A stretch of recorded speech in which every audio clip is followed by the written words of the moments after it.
last year we fed hay for 47 days. And we used to make a lot of hay. We've stopped making hay. We stockpile now. We graze through the winter time. Some animals just aren't quite able to do it clear through the winter time, but what's it cost you to feed your animals for one day? Start times that by 10 days.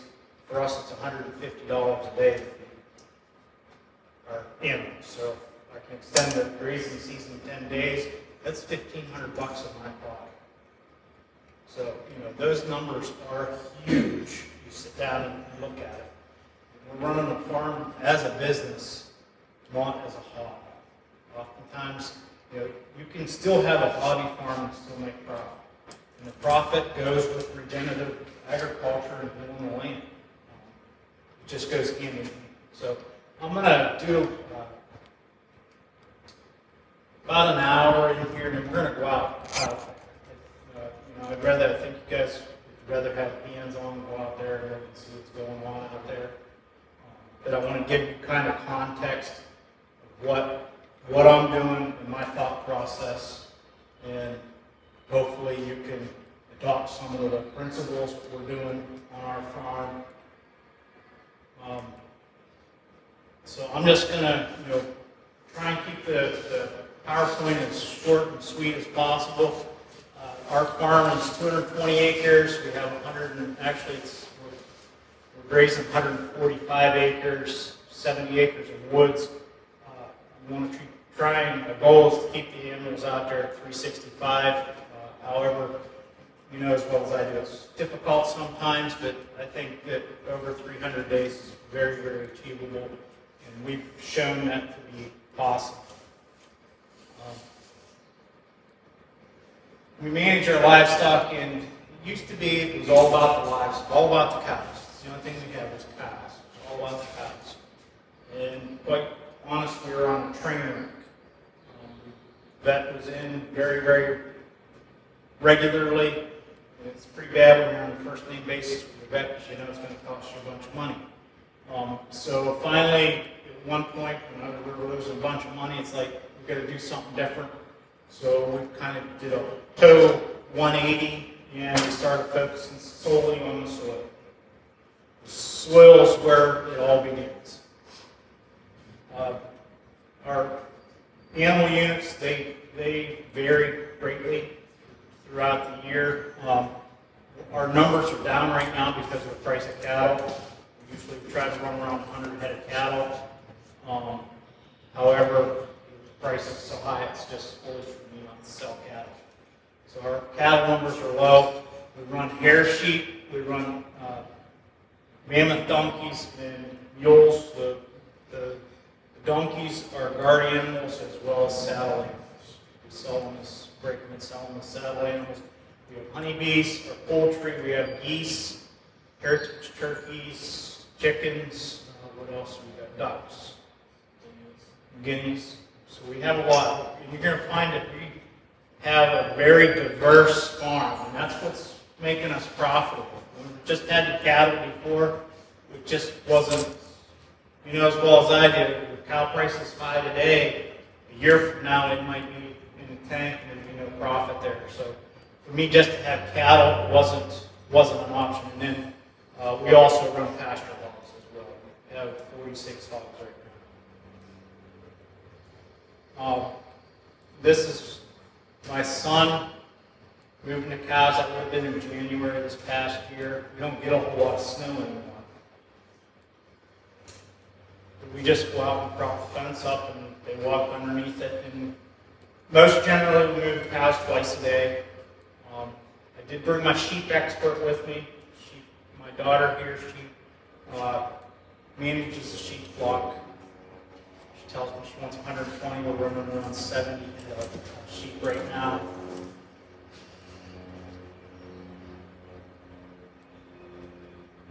The bottom line is we're grass farmers. We're just basically selling the grass off of our property through the mouths of the animal. Here's an overview of our farm.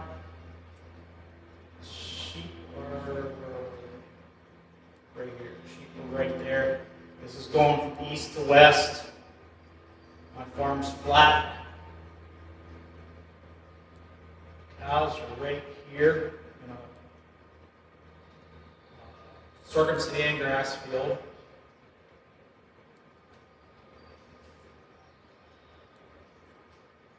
It's the 32nd tour of the farm. And then we have a lot of infrastructure. We have part of the farm is an equip contract with MRCS. Probably maybe 30% of the farm is with an equip contract. But this here's all exterior fence. The blue is water hydrants. This here's above ground water line here. And then this here's all buried water line here. We have around 12,000 feet of water line buried. And whenever we sold our tractor and our disc line, it paid for our exterior fencing. So it easily can pay for all this, and I don't have to work 18 hours a day. This here's the east side, or what we call the home farm. You can see it's all divided down into smaller paddocks, and then we'll divide that down even smaller. We divide the farm into perhaps around anywhere from 1,000 to 1,500 paddocks throughout the year. So here's the west side. This is where the bulk of our grazing's at. And then this is our lease property. Our lease property just has a fence around it, and that's that. Regenerative has the advantages of being very low inputs and be very productive. We run one animal unit, and the animal unit is 1,000 pounds of animal per two. It's 1.87 acres. They run one animal unit per 2 acres. So that is very, very, very high stocking rate as far as I'm concerned.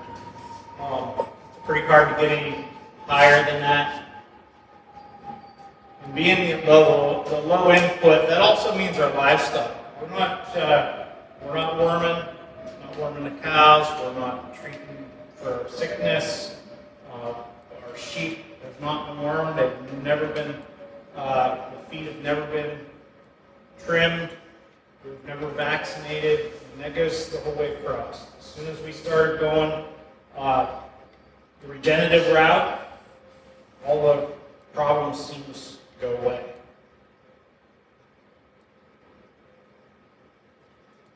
We're developing observation skills. A lot of the regenerative, when you're out there grazing, relies heavily on observation. And we go off nature's cues. Used to be we'd calve in February. Mother Nature don't have her white-tailed deer fawns born in February. Why is that? It's probably most of them die. So we moved our lambing and our kidding, or we don't kid, we don't have goats anymore. Our lambing, our calving, all of that we try to do in the spring of the year. This here is kind of what my farm looked like before we started doing regenerative. It's kind of indicative to probably better than half the farms across the United States. You know, just bare dry lot, I guess you could call it. Feed as much grain as you can, try to keep as much weight. This picture here was in the middle of July. That cow's not shed out. That calf has pink eye. And they're up to their knees in manure. And I'm hauling feed to them. Making as much hay as we possibly can. So on a 10-year average on our farm, it's 309 grazing days. So it's not like, well, you only fed hay for 47 days this year. Can you replicate that? Yes, it can be replicated. Here's the numbers throughout the last 10 years. So it is possibly done. And trust me, it's a lot better or doing it. When we feed hay for 47 days, it feels like we fed hay for 6 months. That's how much we used to, we did it before because we had to do it. I mean, that's just part of farming, right? You got to feed hay and haul them more away. It doesn't have to be. But I do a lot of research. Stored feed costs on our farm, or on most every farm. This is in 2001, but any research paper you read pretty much shows the same thing. The numbers may vary a little bit, but they're pretty much all the same. Your stored feed cost is the highest cost on your farm. So if we want to try and reduce our costs on our farm, or make more profit, let's get rid of the stored feed costs. So that's what we did. I started selling equipment. I don't even remember when we were making it. It's been that long. She was just a little thing on the depreciation costs. That's your next highest cost on the farm. So if we don't have the equipment, we don't have the depreciation costs. So our equipment consists of a 47 or 48 horsepower tractor, manure spreader, borrowed a neighbor's disc, a solar grain drill. I have a 2-row corn planter I've been trying to sell for a couple of years now. That's about all I have for equipment on my farm. I don't put 8 hours on a tractor a year anymore. Management, that's what we did. We upped our management on the farm. And I know a lot of folks, they don't want to hear that word because they figure or see it as being a really bad word, but I'd rather manage than have to pay and work for 18 hours a day. I haven't worked an 8-hour day since we started grazing. But she's not the manager. That's the manager on most farms is the livestock. They tell you what to do, when to do it, and how to do it. You need to take your farm back over. You're the boss. We do a high stock density rotationally grazing, smaller, reason for that, smaller living disturbance. We want to get on, get off, let the soil rest. Faster nutrient cycling, that's one of the reasons that makes things so productive. Whenever you graze something within 21 days, it's just about ready to, you could regraze it again. However, we do like a little bit longer rest periods on those grasses. Of course, we want to reduce the amount of erosion. I've seen a ton of erosion come here yesterday in the soybean fields. People plant soybeans on slopes, just crazy. Of course, our emissions into the atmosphere were, as farmers, we're always continuously fighting with people about our cow farts and the air. I'm not sure that they really know what they're talking about. Less time caring for livestock, and the livestock are healthier. And we'll talk about why the livestock are healthier here a little bit later. Of course, we're mimicking nature. We're trying to mimic nature. There's 90 head of cattle right there in that picture. We jam them in. Jam them in nice and tight. And then whenever we do that, they get competitive for the forages. And they eat everything. I mean, they eat everything, literally everything. From the bull thistles to the Canadian thistles to the horse nettle, you name it, they eat. So, the interesting thing is, whenever you take them out, that's not a high stock density graze there. Whenever you pull them out of that high stock density graze, they're still competing for forages. They work across the field in unison abreast. I've counted 42 head of cows lined up, working across the field in unison. It's really neat to see. You can kind of see it there in that picture. Here's what 300,000 pounds of stock density looks like. The higher the stock density, the more productive the land's going to be. Shade. A lot of folks think we need shade for our livestock. It's not necessarily. This came out of the Penn State Agronomy Guide. Shade is only useful in the state of Pennsylvania 2 days out of the year.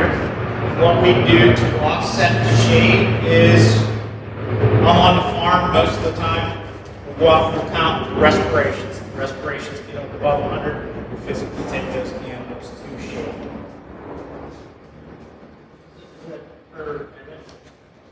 100 respirations per minute, yes. Yes, we'll go out and we'll count their respirations for 6 seconds and then times it by 10. Because a minute's an awful long time when you start counting respirations. It seems like it takes forever, so I just 6 seconds and then times. What happens when you get the weather pattern that we had here the past week? Past week, then I will physically take them to shade. I won't let them go back, and we're going to talk about the reason for that here in a minute. But if they're in a full sun field, I'll actually physically take them from like 1 to about 3:30. I'll take them back physically to shade, or I'll have them in a field that has trees in it or trees along, I guess it could be the west side of the field, so they can get the afternoon shade. Our goal is deep live roots. The reason for our deep live roots is nutrients, water. At home, we're in a stage 1 drought. It's nice and dry at home. If we didn't have our nice, long, deep roots, we wouldn't be able to access that water. We need energy for our micro. We're not putting any fertilizer or lime on the farm. We have it for a number of years. This is a picture of roots from a depth of 36 inches. It's plant roots or grass plant roots. That's not tree roots. Healthy soil, this is what healthy soil should look like. We'll go out and we'll find some out in the pasture fields here today. You want our soil to be a nice chocolate brown. You want it cottage cheese looking. You want it to have root fragments in it. You want it to have earthworms. And you want it to have that nice earthy smell. I suggest to take half, leave half. There's a lot of argument on that. I guess it's ever who you're talking to. For me, it works really well. It's double the carrying capacity on the farm. We went from 45 animal units to 90 animal units. So we take half, leave half. You got to consider that's biomass. So you could be taking 12 inches off the top of the plant and leaving 8 inches as your biomass. The reason for that is we want our roots to not stop growing. If our roots stop growing, say we take 60% of that biomass, our roots stop growing by 50%. You take 80% of the biomass, 100% of the roots stop growing. So that is very, very key, especially this time of year. We're coming into what they call a summertime slump. Usually that happens in July and August whenever things are hot and dry, and all full season plants pretty much stop growing. This year's guttation water droplets, that's a strawberry leaf. If you go out in the morning, that's from respiration at night. That plant respires at night. You get these little droplets on it. That's not dew, that is actually the water respiring. But it must photosynthesize and feed the plant first before it can feed the below ground livestock, and then after the below ground livestock's fed, we can feed our above ground livestock. So that's one of the keys that we need to keep in mind whenever we're doing regenerative grazing, because we're not putting all that extra fertilizer and stuff on the farm anymore, because we don't need it. We need to stage those forages, and by staging our forages, we have higher quality forages throughout the season for a longer period of time. So our cool seasons have already peaked for the year. Our cool season forages are starting to go the other way. You can see that here in this field. There's lots of seed out there. And then we go into the summertime slump, and then we have our second big peak towards the end of fall. Then on our farm, we have warm season perennials that we've planted. There is some growing around here. I've seen them. I brought a big blue stem grass plant for you to look at. If they're revved up and they're growing right now, and those root systems are huge on those plants. So they're able to access that water and nutrients that other plants typically can't. And we have one grazing full season annuals. That would be like winter rye, hairy vetch, stuff like that. We plant in the fall, annual ryegrass. And then one grazing warm season annuals, that would be like corn. We've grazed a lot of corn over the years. It's helped us until our farm has gotten to be more productive. Corn is, I mean, you cannot get any more tonnage than planting corn and grazing. And then, of course, what do we do for the period of time that the plants aren't growing? We have this, what we call stockpile, just basically grasses that we've left out there in the field, and we're going to run our livestock into graze them throughout the non-growing period. This is what I tell folks about grazing corn. Graze whenever you need. If you're considered grass-fed or grass-finished, I recommend going in before when it's just shooting tassel, which that would be here in another probably 2 or 3 weeks, which is ideal because our cool seasons are done and that the corn it's cheap. Quality. And so if you're grass-finished, you need to do it before. They used to have male sterile corn. They no longer have it, so you have to work around that. We've planted that before. With the forage diversity, we need a longer grazing window. You'll get a higher forage production, better balanced ration for the whole system. That's just not for just the livestock and plant persistence. We have alfalfa growing on the farm. We planted 12 to 13 years ago, and it's as good as it was the day we planted it. And alfalfa usually doesn't last very long. And I haven't planted alfalfa in a number of years, and I have no intention to, because it's a high input crop. Prairies, they're known for the remarkable productivity. It's attributed to a lot of key factors. And a lot of the key factors is because of diversity. It comes down to diversity. In Pennsylvania, there's 126 species in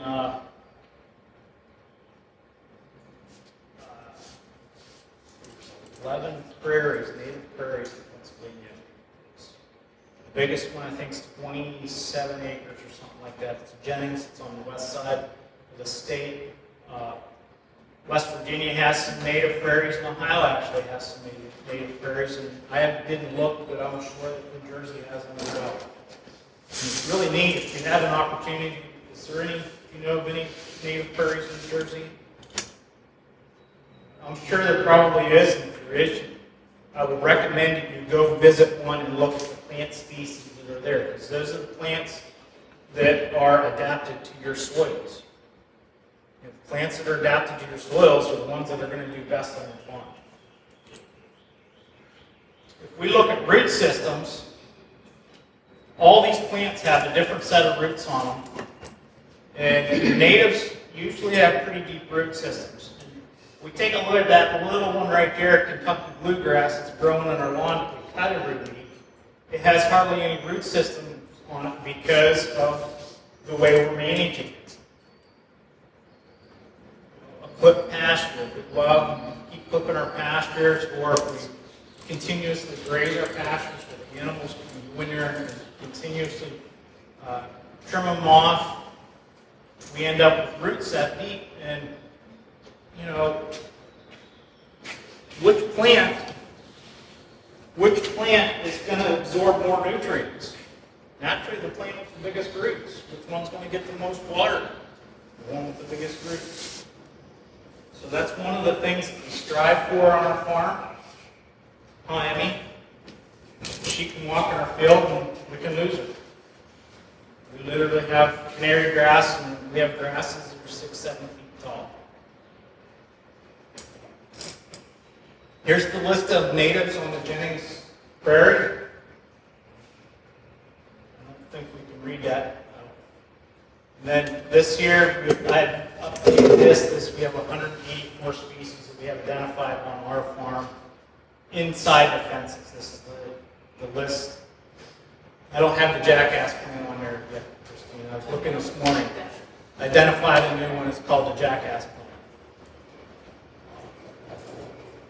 So we have 184 species. Is it the day the jackass or a donkey? I should say it's different, right? You had a donkey born that day. I had a donkey born that day, the day I discovered the jackass plant. Yeah, little fuzzball. And the great thing of it is they're all eaten by the livestock. There's not a plant on our farm that isn't eaten. And that includes the most toxic plant in the state of Pennsylvania, water hemlock. Our livestock eat the water hemlock. They eat the milkweed, they eat the horse nettle, they eat hemp dogbane. They eat all these toxic plants. And you look it up on the internet, these toxic plants are just going to wipe your animals out. Okay? You go to a pharmacy and you buy a bottle of medicine, and you take 2 pills, it's called medicine, right? You take a whole bottle, it's poisonous. It pretty much works the same way with your toxic plants. If you have a cow that was in there, or a goat, or whatever, and it's nothing but water hemlock, or they gorge themselves on it, there's a good chance that, like Gabe Brown says, they only die once. That's what he says.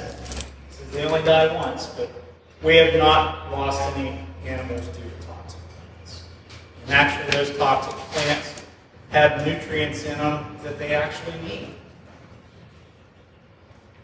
You know, if we eat 2 nutmegs, it can kill us. But that's something we like to have on our eggnog on Christmas. So we're striving for rich soil, biodiversity, deep root systems, and nutrient cycling. That's one of the big keys. Nutrient cycling is very, very important. We've got to get that manure and urine through the animal back onto the soil so it can be recycled into those plants and keep them growing. If we look at the different grazing systems, we have a continuous grazing system where the livestock go out and they keep back flipping. Simple rotational grazing system, just 4 paddocks, then we go to an intensive grazing system, and we keep them into those paddocks. If we're in a continuous system, we usually have a fixed watering point someplace, and usually on these 90, 100-degree days, they're either hanging out by the water tank or hanging out by the trees. What are they doing whenever they're hanging out there? They're manuring and urinating. So what's happening is all of our nutrients that belongs here is in our trees and next to our water tank. And we're wondering how we're going to get nutrients back to these plants so they can grow efficiently and be very productive. This here is similar to what a paddock system looks like on our farm. We try to keep it kind of rectangular shaped. We get more of a trampling effect. And we keep watering with them, and we keep physically moving them to the next paddock. And we leave this back fence on. We've actually, now that the things are revved up and the plants are growing the way they're growing on the farm, I've seen orchard grass grow 4 inches in 24 hours. Yeah. What's going to happen in 24 hours if we don't back fence it? They're going to go back and eat it. Okay, so they go back and eat it. Then what happens? Our roots die. Our roots die back, and we lose valuable production. But yeah, I've seen canary grass grow 10 inches in 4 days. Yeah. So it is possible, and you can do it. That's just not my farm. My farm looked like what a lot you're going to see here on this farm today. My farm looked like it. Here's a simple paddock. Oh, if we have a weed problem, anybody have weed pressure in their farm, on their pasture fields? If you have weed pressure, instead of going out and clipping them, why don't we make our paddocks long and narrow and let the livestock walk them down? So while it takes a long time to set those fences, but it also takes a long time to put those pastures. Whenever we put those pastures, what's happening is we're clipping valuable solar panels. I don't know if you notice there's solar panels on this building here. If we go out there and we take half of those solar panels off, we're going to lose valuable energy collection, correct? So if we go out and clip our pastures, we're taking a lot of our energy collection by doing that. So we've got to be very careful if we clip. It's better if we can get the livestock, because whenever they're traveling in these paddocks, they're going to walk back and forth here. And whenever they do that, they'll tramp those non-desirable plants into the soil and get them recycled back into the system. But not all plants have to be for the livestock. We've planted plants just for pollinators. We've planted plants just because, like buckwheat, for instance. We plant buckwheat if we're low in phosphorus in specific fields. Buckwheat has basically nothing for the livestock, but it has an acid in it which releases the phosphorus within sandstone, so that will increase the available phosphorus on that particular field or wherever.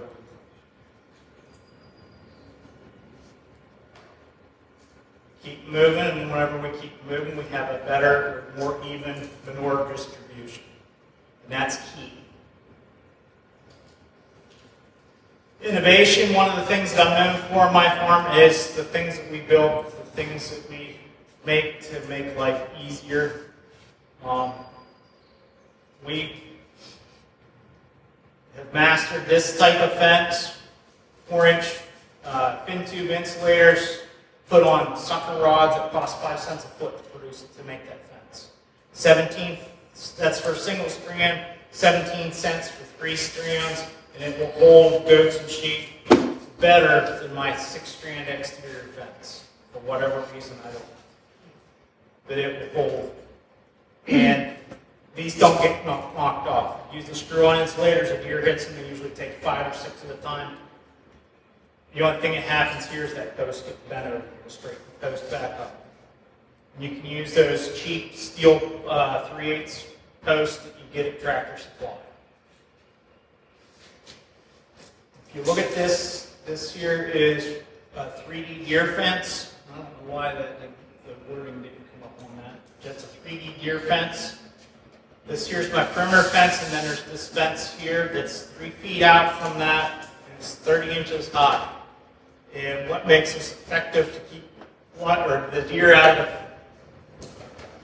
the pasture fields is deer can only see 2 dimensions. So they do not know how far apart that fence is.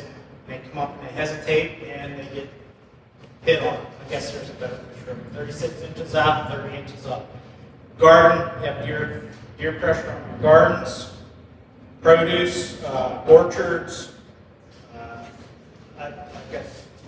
I have to show here my buddy rotational grazes his deer and his food plots using 3D fencing.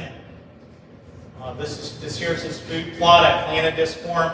You can see these 2 bucks here. This is a sanctuary. This is how serious he is about his white-tailed deer. This is a sanctuary. No human being is allowed in that woods. He won't even go in that woods. That's for his deer. Well, I planted a cornfield for him, and he put 3D fencing around it. The deer come out of the sanctuary, walk around the corn and into the grass. Those are two bucks or smaller bucks. But that's how effective it is. It's about 90%. Here's a trail cam picture I got on one. This is one that was sneaking apples underneath the tree. Here's an apple tree right here, dropping down. Right in here's apple. That's a 3D deer fence. It's 16,000 feet of it on the farm. It took 2 of us 50 hours to put up. So it's not like it's high maintenance or high cost. It's very inexpensive and easy to do. Windbreaks, portable windbreaks. We use those to keep the wind off the cattle. We don't have a lot of windbreaks, natural windbreaks. We are doing some silvopasture now. We are planting a lot of trees to help mitigate that problem. But until then, we're using portable windbreaks. Haul them around with our side-by-side in the wintertime. It's actually 33% porosity. It's 8-inch boards with 4-inch spacing. If we make that solid, the slightest little wind is going to blow them over. So we need to have porosity on it. Teeny water tanks. Anybody want to guess how many cows that will water?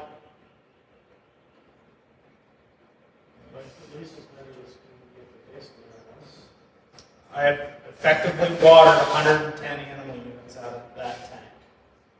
It's a 13-gallon tank. What makes this possible is we keep this tank within 300 feet of where the livestock are. Only just 1 or 2 come at a time to drink out of the tank, not the whole herd comes. Whenever they do that on a nice hot day like we had here the last few days, with this tank, the water coming out of the ground into a frost freeze, 52 or 55 degrees, so they're actually drinking cool water versus drinking hot water if I were to have a 500-gallon tank. Semi-frost-proof, this here valve here is a Jobe valve with Frost Pro in it. Just crack it on, it's good down to about 10 degrees without freezing. And then if you bust half the top of the tank out and put a different type of valve, I have a tank out here with a valve that I developed, and I've actually sold hundreds of them across the United States. And if you know Greg Judy, he actually recommends that valve. He's just in love with it. But it will keep you from freezing up.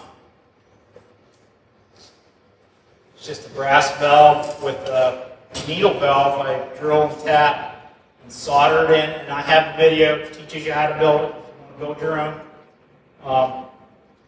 You drill holes, tap it in, and I solder mine, and whenever it gets cold out, you just crack that on. When I grew up in an old farmhouse. Old farmhouses are grassy. What do you do at night before you go to bed? You crack the water on so it doesn't freeze. This here works off the same principles. So we crack that on, that water runs, keeps the tanks from freezing.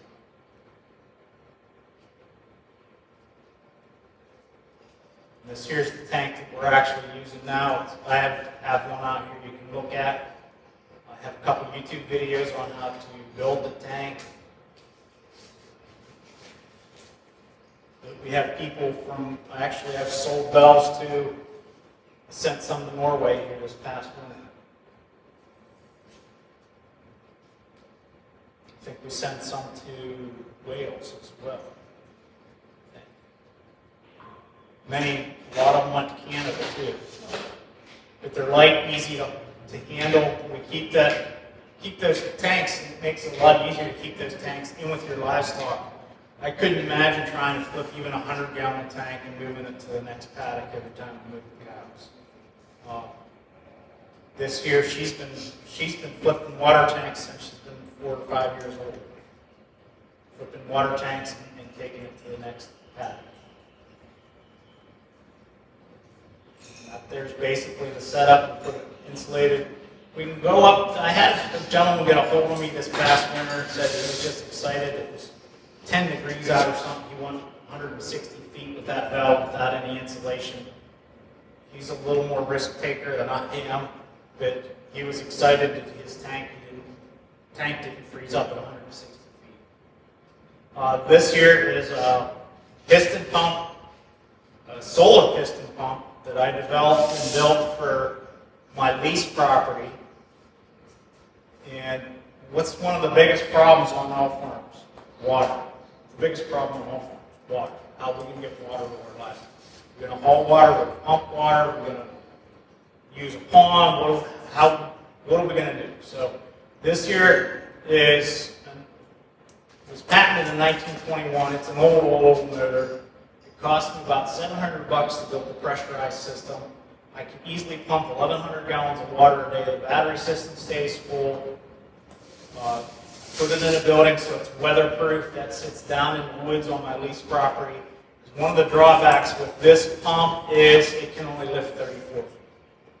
34 feet is all for lifts, so I had to take it down for elevation reasons down into the woods.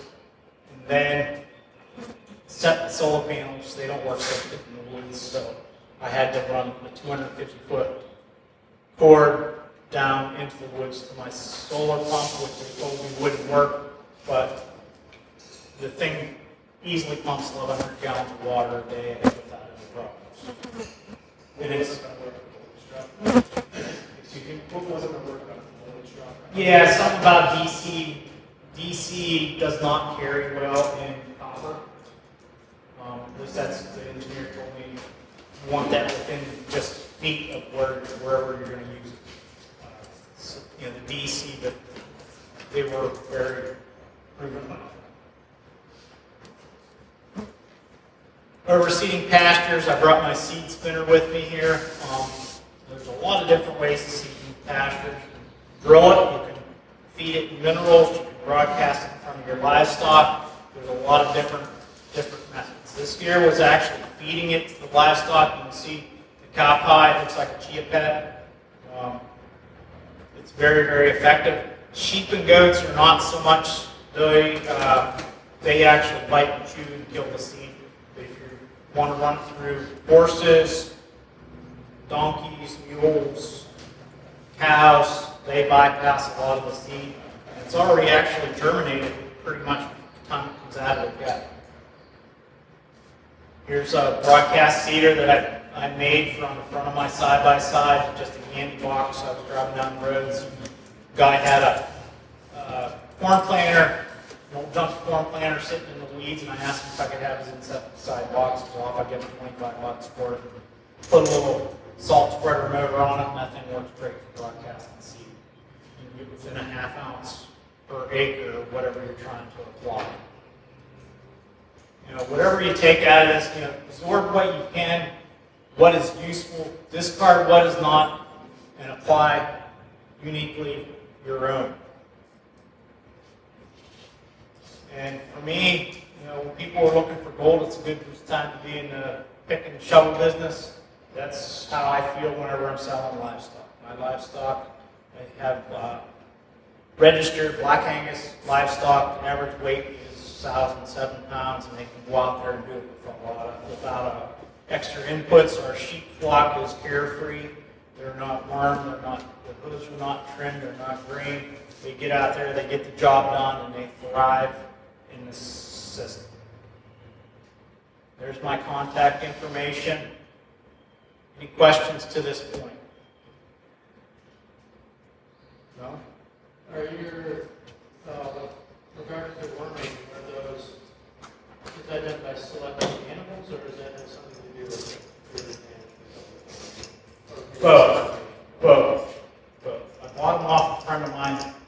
We have border collies, we raise border collies, and a friend of mine, I knew he had sheep, and I called him up one day and I said, hey, I need 3 sheep to train a border collie. So I'll give you one better, I'll sell you a little flock. I asked him how much you want, so I'll get $100 a piece from it, so I'll be done. So what he did is his sheep were in a 50, 60 acre pasture that he did nothing with. The ones that lived, the ones that didn't. They pulled the limbs off in the spring of the year. So he already had genetically selected for a good herd unit. And we just went from there and just moved forward. So your renovation, when you're renovating pastures, kind of describe what you do. Do you buy seed? Do you ever bring seed in for renovating? I used to. And some guys will tell you never to bring a seed to the farm. But my thing is, a small farm, you need to be productive. You need to be productive now. You can't wait for 10 years in order to be productive. I mean, if we had a ranch out west and we had 10,000 acres, and 1,000 acres of that, if we could rest it and build from there. But for us as small producers, we need to be productive, and we need to be productive now. So yes, purchasing seed is definitely an option. And we purchased a lot of seed. We have not in probably the last 5 or 6 years, we have not purchased a lot of seed. I'd say less than $600 worth, maybe $700 worth of seed. But that's going down as we progress. Can I ask you what warmer season perennial species you have? Warm season perennials. Big bluestem, switchgrass, coastal panic grass, eastern gamma grass, little blue stem.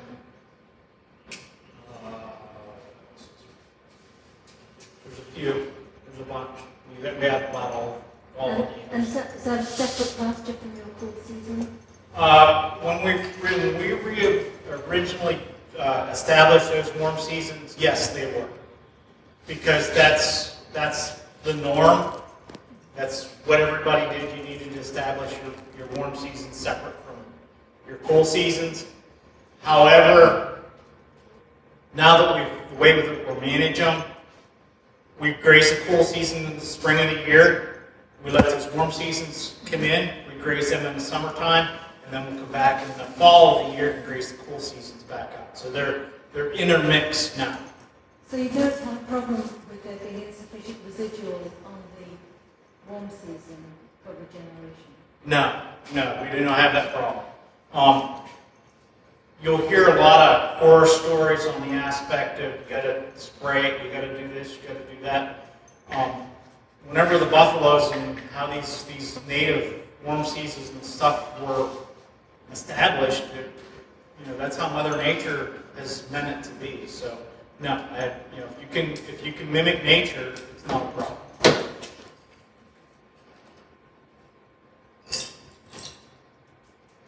Anybody else? Head out and go for a hike out through the pasture. I see Christina has a burning question. I thought I heard you say that you had an NRCS conservation plan to do the perimeter fence or no? No, Mentioned equal. they won't pay for it. Okay. Or at least my They do in experience. New Jersey. They do? They don't Okay. pay, It's different wherever you go. They won't, at home, they won't pay for property lines, they won't pay for road lines. There's a certain criteria that they'll pay for and some that they won't pay for. And did you have assistance getting some of your pastures established that they pay for seed? They do not pay me a cent for seed. Wow. However, now they are. They're paying farmers, I've heard upwards to $80 an acre to it is establish. $80 an acre. Is it? Yeah. Well, 78 in New Jersey. That's pretty good. You can get a really good established field for $80 an acre. Depending on where you go to proceed, how you do it. $80 an acre, you get really established really well.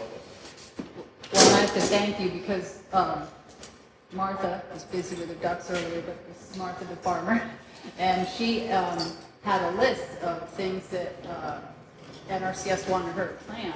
And luckily, we had already started this grant, and we went to Russ because Martha had seen certain grasses in the neighboring pasture already, like a really heavy seed bank, and then there was grasses that didn't fit. So luckily, these two were able to work together and make it a little more site-specific and go back to NRCS and say, hey, we're not challenging you, but we're saying, can we modify this? And that it's worth asking that question. Yeah, they did, because they were gonna just give us orchard grass. That's what I always forget. It was just the three. It was Canary? it was orchard grass and I don't remember. Only three. Yeah.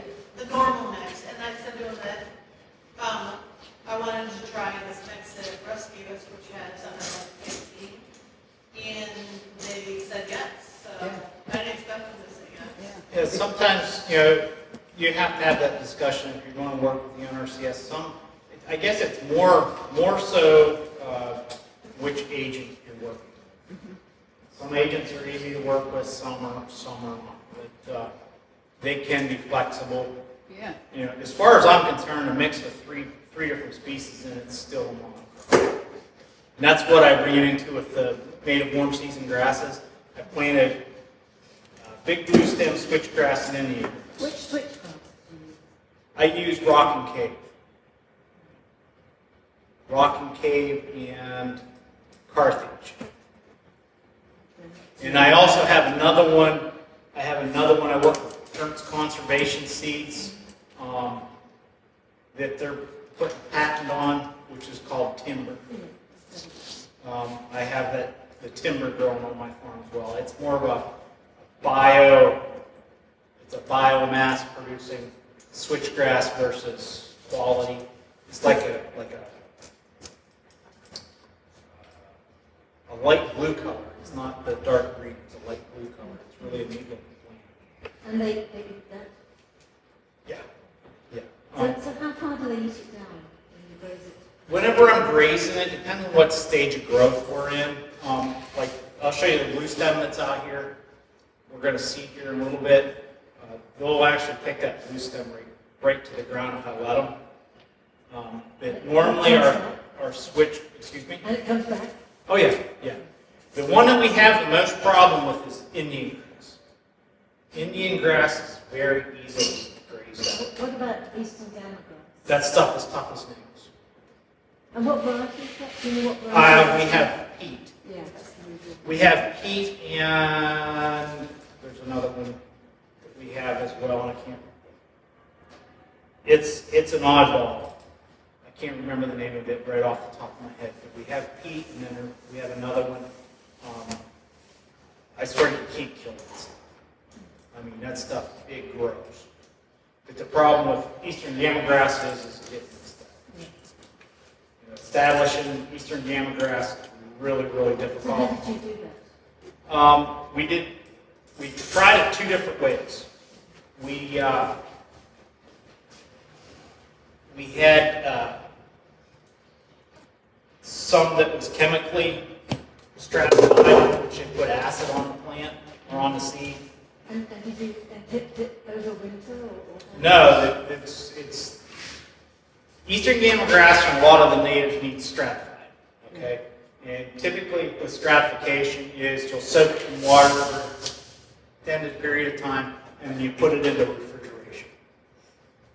They have an acid that they put on and send it to you, and they say plant it, and I have not had good success with it. So what I do is cold stratification. I take the seed, I'll soak it for 24 hours in a 10% Clorox bleach solution. And then I'll drain it for 6 hours or 8 hours, whatever. And then I'll put it in refrigeration for 4 to 6 weeks. Pull it out of the refrigeration 4 to 6 weeks, stick it in case of eastern gamma grass. I put it in a no-till corn planter and no-till. And plant it, how deep? About an inch and a half. About an inch and a half deep. And it looked like corn when it come up. But the stuff that was acid stratified, I tried it twice. And I mean, we're not talking just 2 or 3 pounds. I had 160 pounds the first time, and then it was like 180 pounds or something the second time, and it didn't grow. It's expensive. I pay you $16 a pound. It doesn't. It's expensive. Where do you have compaction in your pastures? Would you recommend a subsoil, even after I chiseled that? West? My recommendation is west. Yeah, that might take a while, right? Not necessarily. I mean, if you can get the plants to start growing, what breaks compaction up the best or the easiest in the field is roots, long fibrous roots. Annual ryegrass is like a super compaction beater. The problem with running a subsoiler or a ripper through the field, it actually releases more of your organic material than mobile plow. I don't know how they figured that out, but that organic material that we have in our soil is very, very important on the aspect of 1% of organic material in our soil is equivalent to 1 inch of rainfall, or 27,000 gallons of waterfall to an acre. So with that 1% of organic material, we're storing 1 inch of rainfall for every organic. And it takes 257,000 1,000 gallons of water to produce 1 ton of fescue hay. So it takes a lot of water to produce, keep our grasses going. Could it be a quick fix? Possibly. It could possibly be a quick fix, but what I found, it's best to try and rest. If you can rest certain sections. I know that, most farms are running at maximum capacity, and it's hard to, you don't want to have to farm back and let it rest for, maybe you can do like 10% of that field at a time or something. Just rest it an extra 20 or 30 days. You'll see a huge improvement in just a few days. So it doesn't have to be all or nothing. It doesn't have to be all. I have a question about what you were mentioning, as you got established. Do you see a difference over time with your resilience to drought because of your organic? Oh, yeah, The diversity and depth of the roots. Yes, we don't suffer the summertime slumps anymore. And we're going to look at that when we go out here in the pasture fields. I have a laser thermometer, and we're going to check temperatures when we go out there. And we're going to talk more in depth about that. Yes, we have these long fibrous root systems. We do not suffer the summertime slump like normal, like a lot of folks. Good. So now we got the post-lunch slump. If anybody needs a bio break, let me know before we go out. I can direct people to the restroom or water. Yeah, get some water. I think we're going to, is it okay if we walk down that tree line like we did this morning, Martha? Yeah, sure. That way we're kind of in the shade a little bit when we're all sitting in the sun. Okay, perfect. I got a little bit of stuff out here I want to talk about and show you folks, and then we're going to go out and dig around in this.